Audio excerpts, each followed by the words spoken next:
បាននាងអើយប្រពន្ធមួយនាងអើយចង់បាននាងអើយប្រពន្ធមួយចង់បាននាងអើយប្រពន្ធមួយអេចង់បានប្រពន្ធមួយគឺប្រពន្ធខ្មែរសាគេបងមិនយកទេសាគេបងមិនយកទេសាគេបងមិនយកទេព្រោះបងជាខ្មែរប្រពូជអង្គរអង្គគិតនាងអើយបើមានប្រាក់បងរកគូជាឲ្យមកថែផ្ទះបងរកគូជាឲ្យមកថែផ្ទះការងារបងជួយសម្រាលការងារបងជួយសម្រាល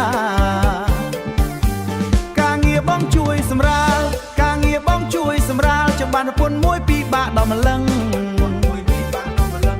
បើប្រាក់គ្មានមួយដំឡឹងបើប្រាក់គ្មានមួយដំឡឹងបងនឹងខំប្រឹងកសាងការងារចង់បាននាងអើយប្រពន្ធមួយចង់បានប្រពន្ធមួយគិតព្រួយឲ្យយ៉ាងខ្លាំងចង់បាននាងអើយប្រពន្ធមួយចង់បានប្រពន្ធមួយគិតព្រួយឲ្យយ៉ាងខ្លាំង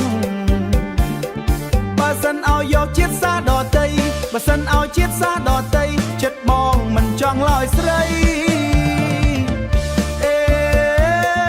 ចង់បាននាងអើយប្រពន្ធមួយចង់បានប្រពន្ធខ្មែររួមមួយជីវិតចង់បានប្រពន្ធខ្មែររួមមួយជីវិតចង់បាននាងអើយប្រពន្ធខ្មែរចង់បានប្រពន្ធខ្មែររួមមួយជីវិតគោរពនាងអើយប្រពៃណីគោរពនាងអើយប្រពៃណីដែលចារតាំងពីបុរាណចង់បាននាងអើយប្រពន្ធខ្មែរចង់បានប្រពន្ធខ្មែររួមមួយជីវិតចង់បានប្រពន្ធខ្មែររួមមួយជីវិតប្រពន្ធខ្មែររួមមួយជីវិតគោរពនាងអើយប្រពៃណី